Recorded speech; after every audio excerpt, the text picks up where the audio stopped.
आइए मैं थोड़ा और तेवर बदलना चाहता हूँ, धारा बदलना चाहता हूँ। एक ऐसे ओजस्वी कवि को बुलाना चाहता हूँ जो मथुरा से चलते हैं, देशभक्ति के गीत गाने के लिए जाना जाता है, समय के चलते हुए सवालों को उठाने के लिए जिन्हें पहचाना जाता है, जो न केवल सवाल उठाते हैं बल्कि समाधान की तरफ इशारा करने के लिए जाने जाते हैं। मेरा आशय भाई मनवीर मधुर से है। जो लोग उठ करके इधर उधर हो रहे हैं उनसे मेरी प्रार्थना है कि कृपया अगर किसी को उठ करके, मैं जानता हूं बहुत देर से आप यहाँ बैठे हैं तो कुछ प्राकृतिक आपदाएं सता रही होंगी, और मैं ये भी जानता हूं कि आप वापस आने के लिए ही जा रहे हैं, ज़्यादा दूर नहीं जाएंगे, थोड़ी सी दूर जाके अंधेरे कोने में बैठेंगे। 2 मिनट बाद जब आप वापस आएंगे तो आपके चेहरे पर घोर शांति के भाव होंगे। मैं उसी शांति को निमंत्रण देता हूं, पर प्रार्थना करना चाहता हूं कि जरा आहिस्ता से यहां से निकल लें, ताकि मैं जिस कवि को बुला रहा हूं। दोस्तों, कविता की स्थिति तालाब के ठहरे हुए पानी की तरह होती है। अगर उसमें हम कंकर भी मारते हैं तो लहरों का क्रम छिन्न भिन्न हो जाता है। तो आप लोग तो ज्वार भाटे अना रहे हो यार, जरा इस थोड़े से कोलाहल को विराम दें। तो मैं उस कवि को बुलाना चाहता हूं जिन्हें मनवीर मधुर के नाम से जानते हैं, जो देश में यशस्वी कवि के तौर पर स्थापित कवि हैं, ओजस्वी कवि के रूप में जिनकी प्रशंसा की जाती है, और न केवल प्रशंसा की जाती है बाकी उनकी प्रशंसा उनकी कविताओं के द्वारा स्पष्ट परिलक्षित होती है। मैं चाहता हूं पूरा सदन इस मुकाम पर जब कोलाहल सा हो गया हो, जब सब कवियों को बहुत प्यार दिया गया हो, तो इस लाडले बेटे के हिस्से में भी अद्भुत प्यार जाना चाहिए। जरा दोनों हाथ ऊपर उठाकर, लेकिन थोड़ा सा हौसला बढ़ा देंगे तो शायद मुझे अच्छा लगेगा। और मैं जानता हूं कि पहली बार जब कोई आता है तो आप उसको किस तरह से प्यार करते हैं। ये कृष्ण की नगरी से आए हैं मनवीर मधुर। जो सुदर्शन चक्र कृष्ण जी ने चलाया था, वैसा ही सुदर्शन चक्र आज ओज के कवि पूरे देश में मनवीर मधुर चला रहे हैं। जोरदार तालियों से आप उनका स्वागत करें। जोरदार, ये जोरदार तालियां ओज के कवि के लिए क्या हुआ? मधुर जी थके हुए हैं, आप तो थके हुए नहीं है। नहीं, वो असल में बात नहीं है बहरे जी। असल में क्या, देखो अब ये मेरी स्थिति है, जब दोनों संवाद कर रहे थे अब दोनों ही गायब हैं। ओज के कवि अच्छा, मैं ये सोच रहा था कि आखिर आशाराम बापू के साथ ये सब इधर ही इलाके में क्यों हुआ, तो समझ में आ गया कि यहाँ के लोग हैं ही ऐसे, तो क्या किया जाए। और मेरे लिए संचालक बिठा दिए गए, जस्ट डबल ट्रिपल। मतलब मैं ये सोचता हूं, अभी ये मुझसे कह रहे थे पार्थ, बोले भाई साहब अनिल बोहरे जिस गद्दे पे बैठे हैं वो कराहा रहा होगा। मैंने कहा बेवकूफ़, कराहता तो वो है जिसमें जान होती है, उसका दम तो उसी समय निकल गया होगा जब ये बैठे होंगे उस पर। लेकिन बहरहाल बहुत ही समाजसेवी टाइप के हैं ये। जिस रोड पे खड़े हो जाते हैं, कई महिला एक साथ कपड़े बदल सकती हैं वहां। देखिए क्या है कि मैं यहाँ के रीति रिवाजों से परिचित नहीं हूं। थोड़ा सा मुझे हौसला देंगे तो शायद मैं अपनी बात आप तक पहुंचा पाऊं। मैं जानता हूं आप बहुत मन से सुन रहे हैं प्रारंभ से। मैं 4 पंक्तियों से अपनी बात शुरू कर रहा हूं, संवाद बाद में हो जाएगा, लेकिन 4 पंक्तियों से आप जुड़िएगा। थोड़ा सा मैं उत्साह का, उमंग का कवि हूं, जोश का कवि हूं, तो थोड़ी देर के लिए संभाल लेंगे तो उसके बाद मैं ये यकीन से कह सकता हूं कि शायद आप याद रखेंगे कि मैंने कुछ अच्छी कविताएं आपको सुनाई। मंची काव्य परंपरा में जिस तरह से चलता है वीरस, मैं उससे थोड़ा सा अलग हटके हूं, तो आपको कुछ नया भी मिलेगा सुनने को। अब 4 पंक्तियों से मैं जुड़ता हूं, थोड़ा सा जुड़िएगा, निवेदन कर रहा हूं कि बलिदानी त्यागी और तपस्वी जन्म लेते रहे, ऐसी रही भारत महान की परंपरा। बलिदानी त्यागी और तपस्वी जन्म लेते रहे, ऐसी रही भारत महान की परंपरा। भूखे रहे या कि रोटी घास की चुनी हो, किंतु झुकी नहीं राष्ट्र स्वाभिमान की परंपरा। मैं राजस्थान में खड़ा हूं तो राजस्थान जैसा तेवर भी देखना चाहता हूं कि भूखे रहे या कि रोटी घास की चुनी हो, किंतु झुकी नहीं राष्ट्र स्वाभिमान की परंपरा। शत्रुओं को भूल कर देते नहीं क्षमादान, ये थी राष्ट्रद्रोह के निदान की परंपरा।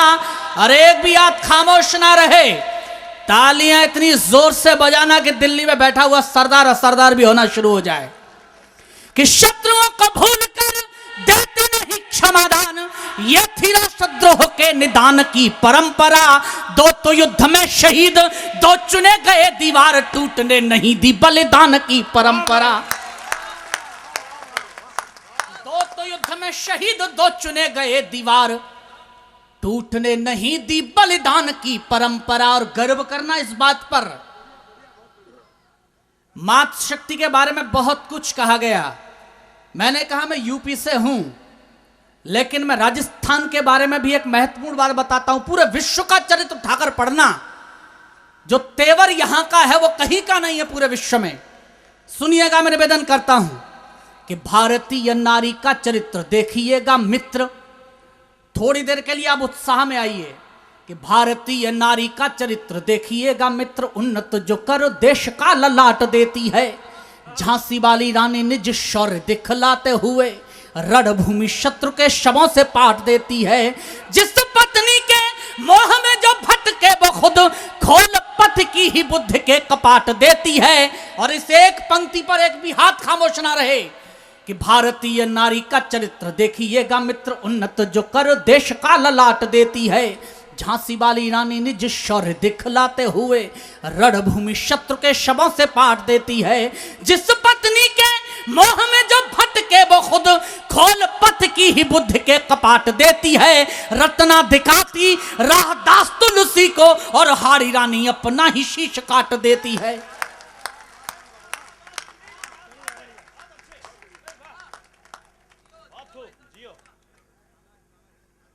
यार ये बड़ा निराशावादी व्यक्ति है। मतलब आए तो लौट के अकेले, ये कौन सा तरीका है? कुछ जलने की बदबू नहीं आ रही? फूकने की, जलने में बदबू कहाँ आती है, फूकने में ज्यादा आती है। और ये मैं नहीं फूक रहा हूं, ये तो सामने बैठे फूक रहे हैं। मैंने कभी एक दोहा कहा था, काफी चर्चित हुआ और मुझे काफी गालियां भी मिली उसके संदर्भ में। एक शब्द का अंतर समझिए। जो कुछ यहां घटा इस इलाके में, मैंने एक दोहा कहा था बहुत सहज सा, लेकिन अगर बात ठीक लग जाए तो बताना कि लड़की को इस बात की पीड़ा हुई तमाम। हाथ खामोश मत रखना, क्योंकि मैं शब्द का चमत्कार बताता हूं।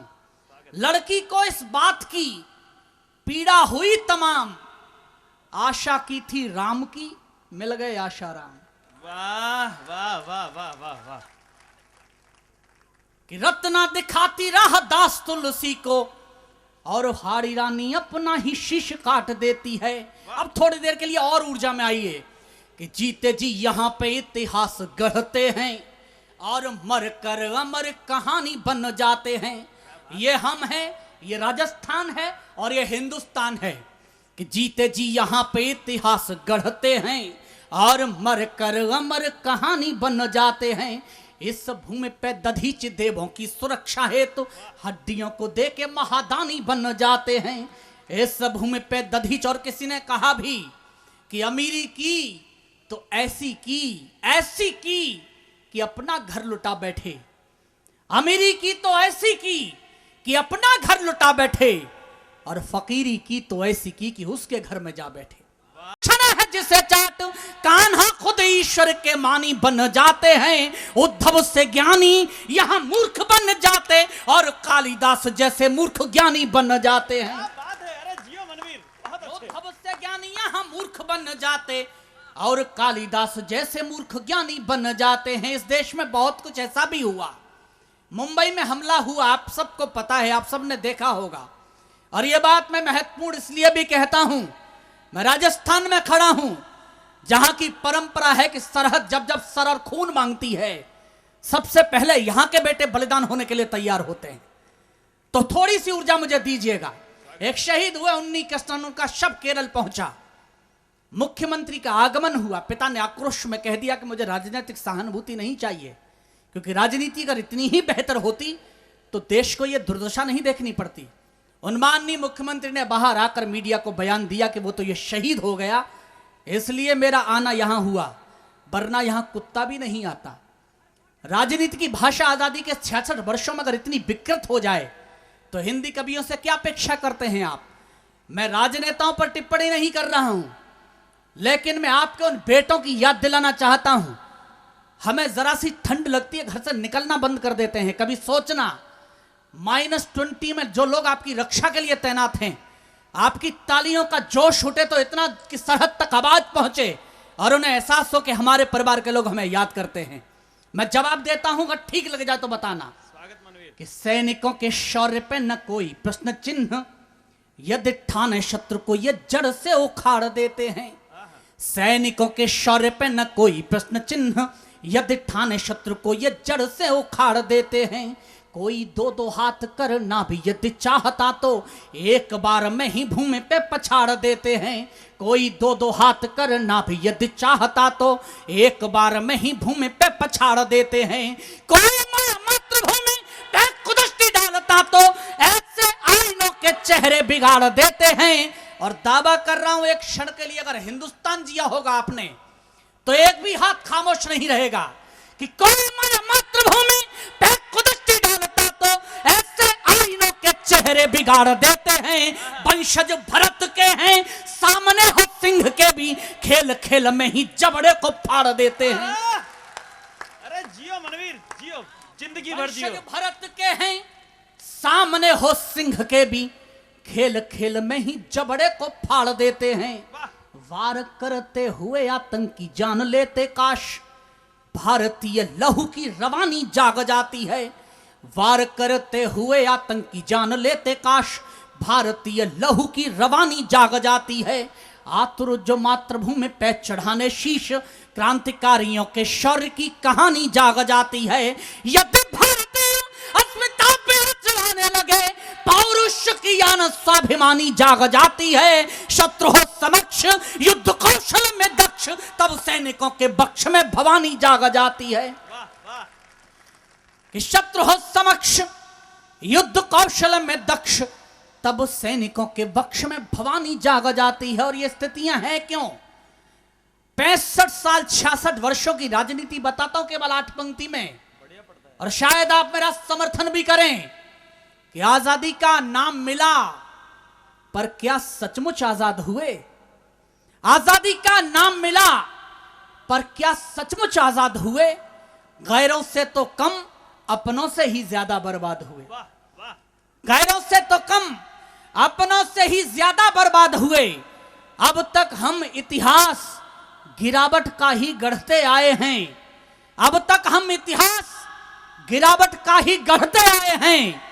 सिंहासन पर अक्सर अवसरवादी चढ़ते आए हैं। और चाहे दामनी प्रकरण हो, चाहे शहीद हेमराज सुधाकर के कटे हुए शव आए हों, सरकटे, जो भी स्थिति हो, पूरा देश देखता है कि केंद्र शायद कोई भाषा बोलेगा, लेकिन वहां की खामोशी बताती है इस देश में कुछ गलत भी घट रहा है। अगर बात ठीक लग जाए तो मैं फिर कहता हूं, राजस्थान में खड़ा हूं, अभी तक मुझे वो जोश देखने को नहीं मिला कि सिंहासन पर अक्सर अवसरवादी चढ़ते आए हैं। आवश्यकता जब दहाड़ की, तब तब स्वर खो जाता है। इस एक पंक्ति पर तूफान ठगर बताना मुझे कि आवश्यकता जब दहाड़ की, तब तब स्वर खो जाता है। केवल सिंह लगाने से कोई सिंह नहीं हो जाता है। आवश्यकता जब दहाड़ की, तब तब स्वर खो जाता है। केवल सिंह लगाने से कोई सिंह नहीं हो जाता है। सिंहासन को पाने वाला हर कोई मर्द नहीं होता। सिंहासन को पाने वाला हर कोई मर्द नहीं होता। गर होता तो भारत में कोई दहशतगर्द नहीं होता। और अंतिम 2 पंक्तियां इसकी पढ़ता हूं। आप प्यार कितना करते हैं मैं जानता हूं, लेकिन अब जो मैं बोल रहा हूं वो सुनना। गर होता तो भारत में कोई दहशतगर्द नहीं होता। सिंहासन गर नाम दिया तो किसी सिंह को आसन दो। सिंहासन गर नाम दिया तो किसी सिंह को आसन दो। मेरी मानो तो अब केवल मोदी को सिंहासन दो।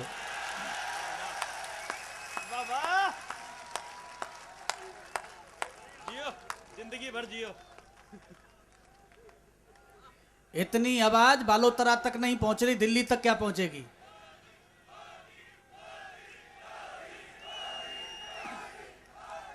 मेरी मानो तो अब केवल मोदी को सिंहासन दो। और मैं तो प्रारंभ से रहा हूं, मैं स्वामी रामदेव जी के साथ रहा हूं आंदोलन में।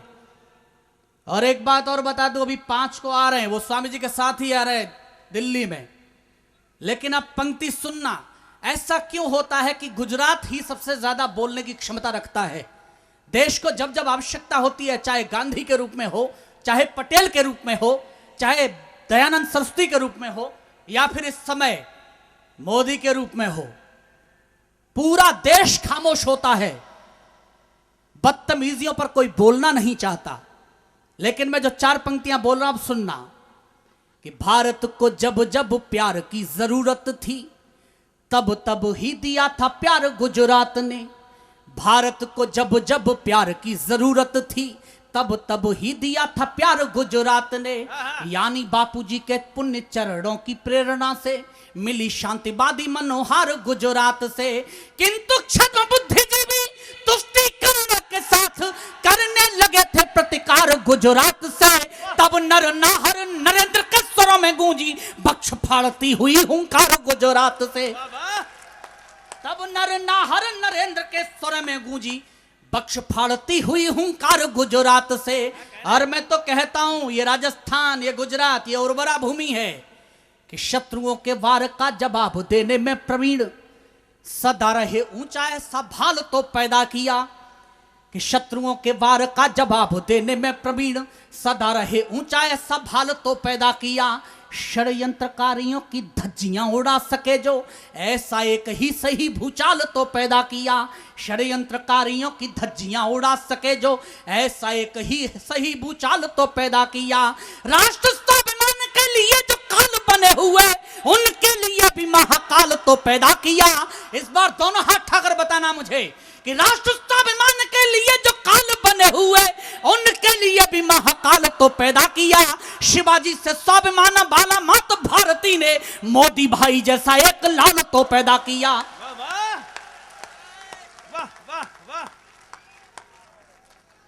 कि शिवाजी से स्वाभिमान वाला मात भारती ने मोदी भाई जैसा एक लाल तो पैदा किया। और इसलिए कहता हूं, याद रखना इस बात को कि आजकल ये भाषा बोलनी क्यों पड़ती है।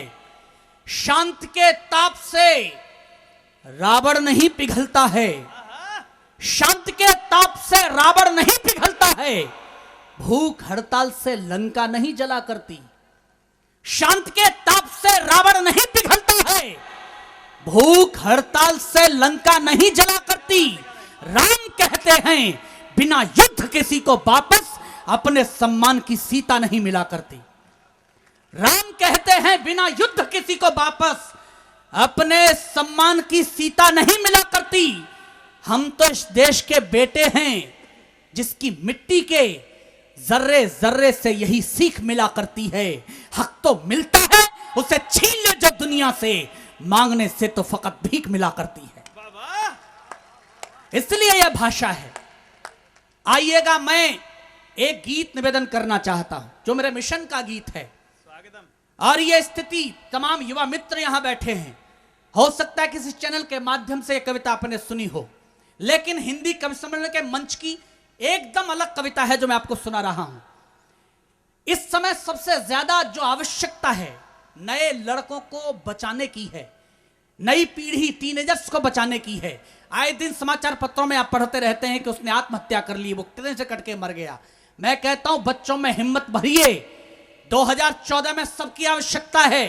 जंग एक व्यक्ति नहीं जीतता, प्रतिनिधि एक होता है, लेकिन पूरा देश मिलकर बोलता है तो परिवर्तन भी आता है। मैं केवल इतना सा कहना चाहता हूं, एक कविता है, एक अधूरी जानकारी और अनचाही गलती का एक चरित्र ढूंढने की कोशिश करें तो वो चरित्र मिलता है अभिमन्यु। अभिमन्यु के बारे में आप जानते हैं सब लोग कि अर्जुन जब सुभद्रा को बता रहे थे कि चक्रव्यूह कैसे टूटता है, उस समय सुभद्रा सो जाती हैं, परिणाम यह होता है कि अभिमन्यु मारा जाता है। मैं सब लोगों को जगाने के लिए आया हूं कि आप तैयार होइए। बहुत छोटी सी बात, आप सब जानते हैं, यह भूमिका सुनिए। अभिमन्यु वीर गति को प्राप्त होता है, यहां तक की कहानी आप हिंदी साहित्य में पढ़ सकते हैं। मैं इसके आगे कहानी बताता हूं। लोग मुझसे कहते हैं कि मनवीर, पाकिस्तान को गाली देना, नेताओं को गाली देना वीरस का तो यह विषय है नहीं। कहीं वसीम बरेलवी ये कहते हैं कि घर सजाने का तसब्बुर तो बहुत बाद का है। मेरी बात से जो सहमत हो उनके हाथ उठाकर मुझे बताएं, घर सजाने का तसब्बुर तो बहुत बाद का है, पहले ये तय हो कि इस घर को बचाएं कैसे। वाह वाह वाह, क्या उद्धरण है, बहुत खूब। तालियां बजाए तो जोरदार तालियों के, ताकि मुझे भी हिम्मत मिले। घर सजाने का तसव्वुर तो बहुत बाद का है, पहले यह तय हो कि इस घर को बचाएं कैसे। लाख तलवारें झुकी आती हों गर्दन की तरफ, सर झुकाना नहीं आता तो झुकाएं कैसे। बहुत छोटी सी बात सुन लीजिए, हम अतिथि देवो भव की परंपरा जीते हैं।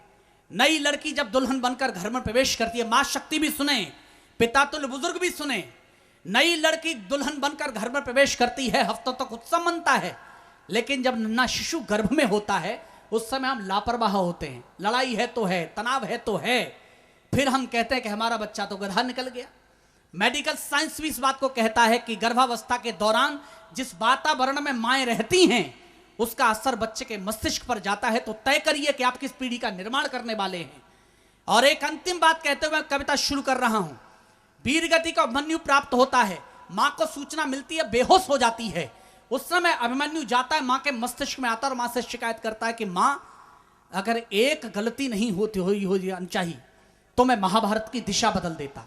बस इतनी सी बात सुनिए और आपसे केवल एक बात कहूंगा, एक बार अपने बच्चों के सर पर हार रखकर बोल देना कि बेटे जिंदगी में हिम्मत मत हारना, हर कदम पर हम तुम्हारे साथ खड़े हैं, तो दुनिया में कोई जंग ऐसी नहीं बचेगी जिसे आपका बेटा जीत नहीं पाए। थोड़ी सी गंभीर है और ऐसी कविता पढ़ना मंच पर कोशिश भी नहीं करते, लेकिन मैं कर रहा हूं केवल यह कहते हुए।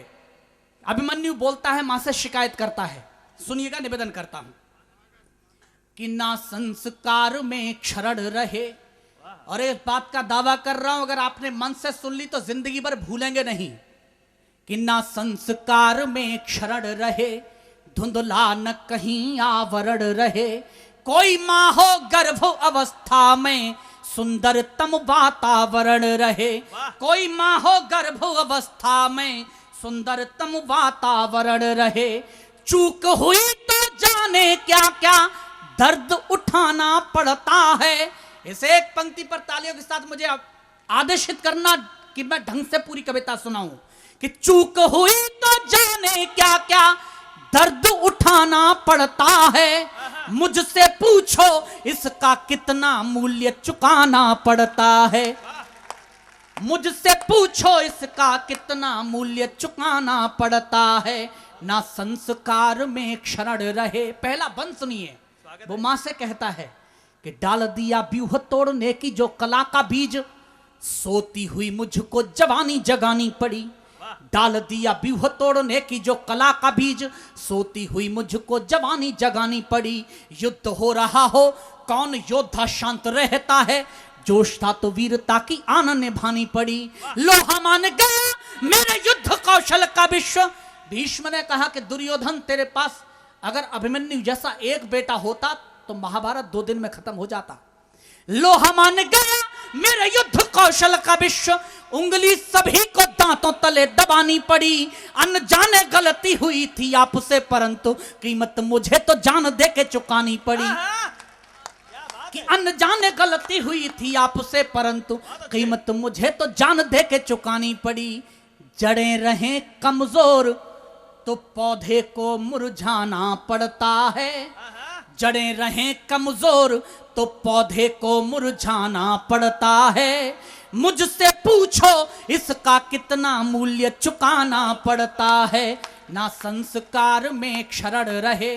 उसने कहा जो वक्त निर्धारित कर देता उसे कोई नहीं बदल सकता, मैं भी नहीं बदल सकता, लेकिन मैं आपका बेटा था, यह मैंने सिद्ध किया। कि मुझसे पूछो इसका कितना मूल्य चुकाना पड़ता है। ना संस्कार में क्षरण रहे। जो भी वक्त ने लिखा घटा वही है जिंदगी में, कहता नहीं कि आपका दुलारा नहीं था।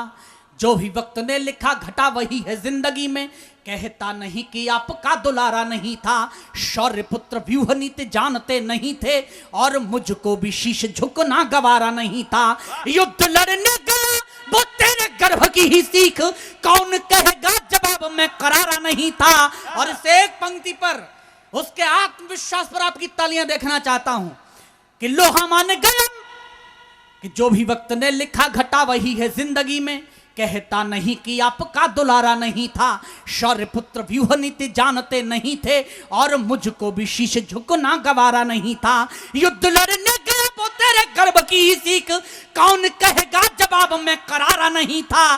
सारे महारथी और तेरा ये अकेला शेर, मारा तो भले गया परंतु हारा नहीं था। सारे महारथी और तेरा ये अकेला शेर, मारा तो भले गया परंतु हारा नहीं था। देख पराक्रम दुश्मन को भी शीश झुकाना पड़ता है। एक अकेला मोदी पूरे देश में, लेकिन सिद्ध करके बताया कि व्यक्ति अगर बदलना चाहे तो सब कुछ बदल सकता है। कि मुझसे पूछो इसका कितना मूल्य चुकाना पड़ता है, ना संस्कार में क्षरण रहे। बहुत बड़ी जंग है। आप सबसे कहता हूं बच्चों को वो संस्कार देना जिससे तुम्हारा सीना चौड़ा कर दें, ऐसा नहीं कि आपकी गर्दन झुक जाए। अभिमन्यु ने कहा कि महाभारत का नियम था कि अगर व्यूह तोड़ने कोई नहीं आता तो पांडव स्वतः पराजित हो जाते, और हार के अलावा धर्मराज युधिष्ठिर के पास कोई विकल्प नहीं था। मैं जानता था थोड़ा बहुत, लेकिन मैंने इज्जत रखी परिवार की। सुनिए कि मुझसे पूछो इसका कितना मूल्य चुकाना पड़ता है, ना संस्कार में क्षरण रहे। कि व्यूह देखकर मजबूर हो गए थे सब, मैंने यौवन का जोश चुकने नहीं दिया। व्यूह देखकर मजबूर हो गए थे सब, मैंने यौवन का जोश चुकने नहीं दिया। भले लाबा खोलता रहा हो सबके दिलों में, किंतु हौसले को यूं ही फूकने नहीं दिया। नहीं थे पिता तो पुत्र ने संभाल ली कमान, नहीं थे पिता तो पुत्र ने संभाल ली कमान। बढ़ता विजय रथ रुकने नहीं दिया, मार ही दिया अधर्म के धुरंधरों ने, किंतु शीश धर्मराज का तो झुकने नहीं दिया। अधर्म के धुरंधरों ने किंतु शीश धर्मराज का तो झुकने नहीं दिया। लोग कहते हैं हमारे बेटे की आयु कितनी है, 20 साल, ये कौन सी जंग लड़ेगा। उम्र नहीं वीरों को अपना शौर्य दिखाना पड़ता है, उम्र नहीं वीरों को अपना शौर्य दिखाना पड़ता है।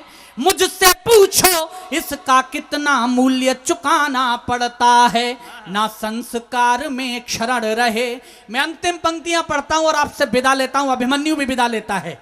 इस तरह की कविताएं लिखना बहुत मुश्किल है और पढ़ना उससे भी ज्यादा मुश्किल, लेकिन सबसे ज्यादा मुश्किल है उस ऐसी कविता को सुनना। केवल एक निवेदन करता हूं, जिंदगी में कभी अवसाद की स्थिति में हो तो यह शेर याद रखना। स्वर्गीय रुमलेश शंकर जी ने कभी कहा था कि बेवजह दिल पे कोई बोझ न भारी रखिए, बेवजह दिल पे कोई बोझ न भारी रखिए। जिंदगी जंग है, इस जंग को जारी रखिए। जिंदगी जंग है, इस जंग को जारी रखिए। कितने दिन जिंदा रहे इसको ना गिनिए साहिब, किस तरह जिंदा रहे इसकी शुमारी रखिए। और केवल एक पंक्ति इसलिए कहता हूं कि आज इस पूरे पांडाल से एक व्यक्ति ये तय करके गया कि आज के बाद परिवार का माहौल अच्छा रखेंगे। मेरा यहां आना सार्थक, मेरा लिखना सार्थक। मैं अंतिम पंक्तियां निवेदन करता हूं, सुनिएगा कि मुझसे पूछो इसका कितना मूल्य चुकाना पड़ता है, ना संस्कार में क्षरण रहे। कि शौर्य ग्रंथ रचते पिता जो स्वर्ण अक्षरों में, उसमें नवीन एक पृष्ठ जोड़ देता मैं। शौर्य ग्रंथ रचते पिता जो स्वर्ण अक्षरों में, उसमें नवीन एक पृष्ठ जोड़ देता मैं। यानी हमसे जो दुश्मनी किए हुए हैं भला, आप ही बताएं उन्हें कैसे छोड़ देता मैं। साहसी पराक्रमी परंपरा निभाते हुए नींबुओं सा शत्रु दल को निचोड़ देता मैं। और साथ आकर मुझे बताना कि साहसी पराक्रमी परंपरा निभाते हुए नींबुओं सा शत्रु दल को निचोड़ देता मैं। सुनते हुए कहानी आप यदि सोती नहीं, आपकी कसम चक्रव्यूह तोड़ देता मैं। सुनते हुए कहानी आप यदि सोती नहीं, आपकी कसम चक्रव्यूह तोड़ देता मैं। एक पंक्ति घर लेकर जाना कि सुनते हुए कहानी आप यदि सोती नहीं, आपकी कसम चक्रव्यूह तोड़ देता मैं। अनजानी गलती पर भी पीछे पछताना पड़ता है, अनजानी गलती पर भी पीछे पछताना पड़ता है। मुझसे पूछो इसका कितना मूल्य चुकाना पड़ता है, ना संस्कार में क्षरण रहे। बहुत बहुत आभार। वीर रस का कवि इतनी जोर से चिल्लाता कि श्रोता बेचारा डर के मारे ही ताली बजा देता है, नहीं बजाए तो क्या पता कूद के जनता में आ जाए। कुछ महिलाएं तो डर के मारे चली ही गई, बोले तो बहुत रिस्की होता जा रहा है। वो एक ये वीर रस के कवि कहते हैं साहब कि हम खून से लिखते हैं।